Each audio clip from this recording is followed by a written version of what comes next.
கண்கள் படாமல் கைகள் தொடாமல் காதல் வருவதில்லை.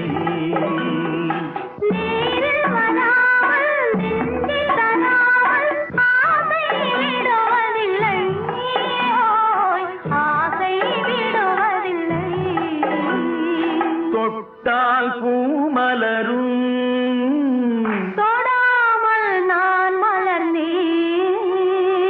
சுட்டால் பொன் சிவக்கும் சுடாமல் கண் சிவந்தேன்.